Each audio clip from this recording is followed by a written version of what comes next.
Zombie Apocalypse.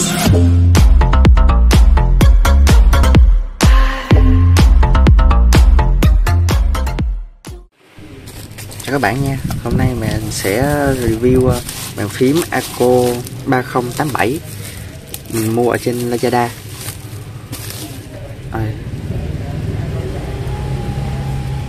Đó, mình đã thanh toán trước rồi nha.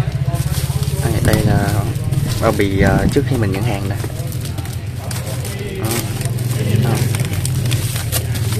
Đóng gói dịch cũng ước gì về này nọ. Rồi mình sẽ khui nó ra nha.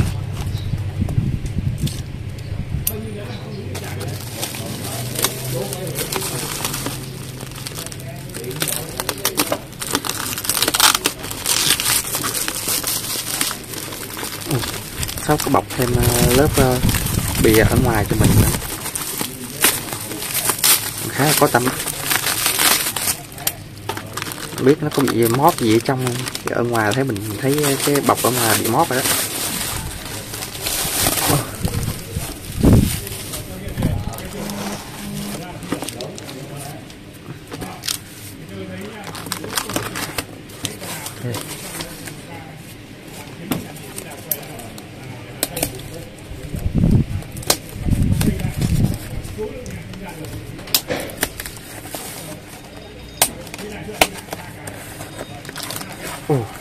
Khá là đẹp mấy bạn ạ.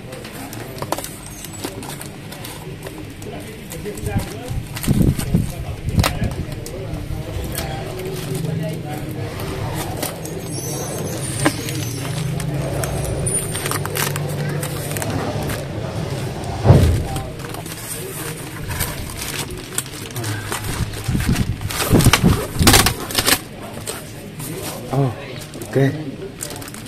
Bên trong khá là ổn nha các bạn.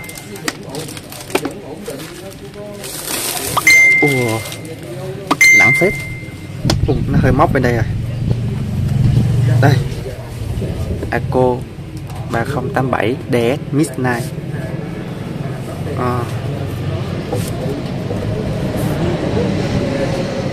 Đây, mình mua là Blue. Đó, Blue Switch nha các bạn. Đó, bản V2 luôn nha.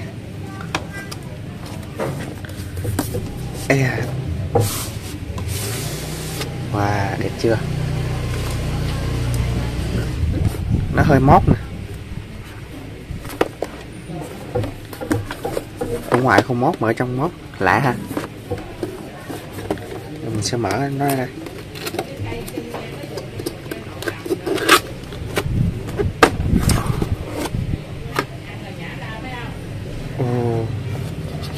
Nó có một cái nắp che về bàn phím này. Để qua bên đi.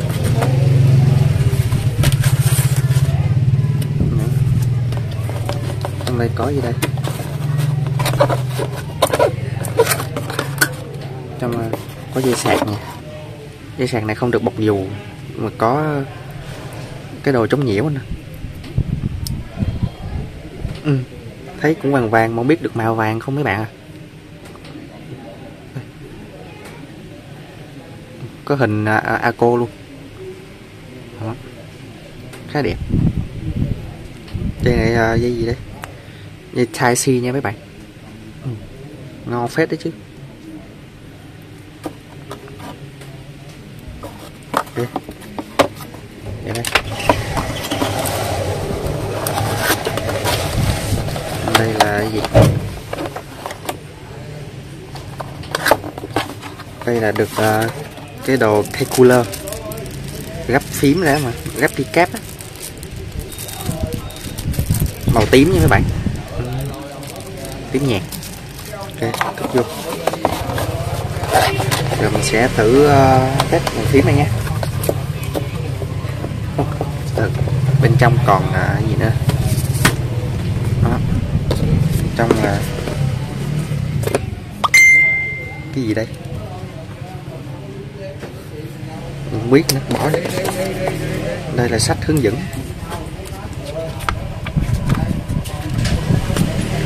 Bỏ qua luôn, không có gì mới lạ. Ở đây là em nó. Ôi, mình thích nghe tiếng Licky nên mình mua Bluewood nha mấy bạn. Bluewood.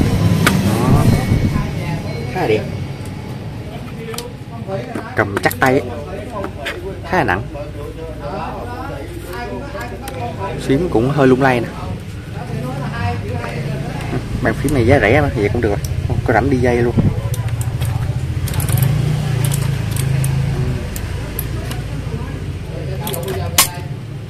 Ngon.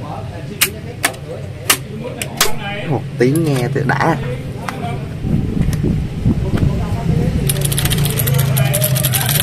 Chà. Trời. Nó bay ra thiền nè mấy bạn. Ngộ à. Rồi F8 bị lỗi rồi mấy bạn ơi. Mới về test hay thiệt. F12 luôn nè.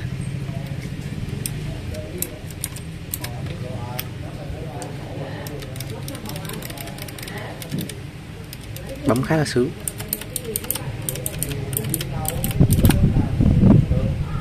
Rồi thôi kệ, cái này do mình bấm ở mép góc nên nó dễ bị bung.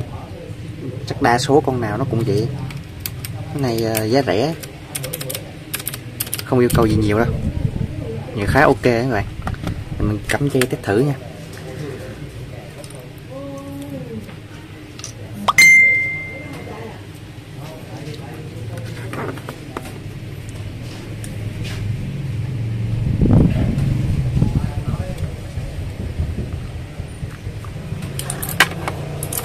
Các bạn có rãnh đi dây vô trong luôn nè, có khớp nối luôn, khá là ok.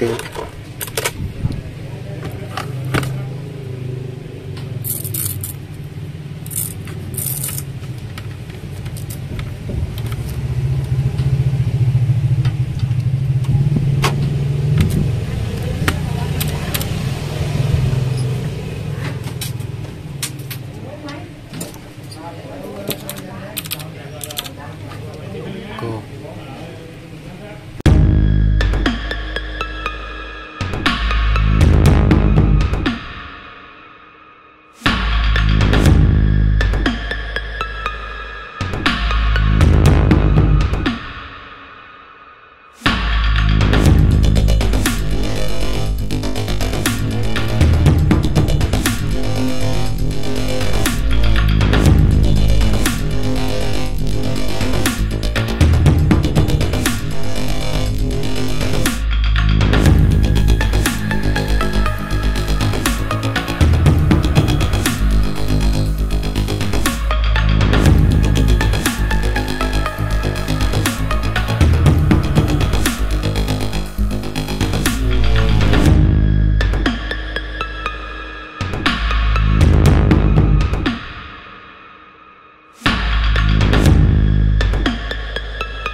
mà mình đã test thử rồi nha các bạn, bấm khá là ok, nhanh, cái Licky kêu khá là đã tai. Đó, mình review sơ vậy thôi. Thường mình thấy mấy bạn mua switch orange switch hay là pink switch gì đó rất nhiều, chắc là mấy bạn không thích ồn nào, mà mình thấy bấm cái con blue switch này thì nó cũng đâu có ồn đâu, bấm nghe đã tai nữa chứ. Tiếng Licky thích thật, không thấy ồn số nào luôn. Tạm biệt mấy bạn nha, mình dừng đây được rồi.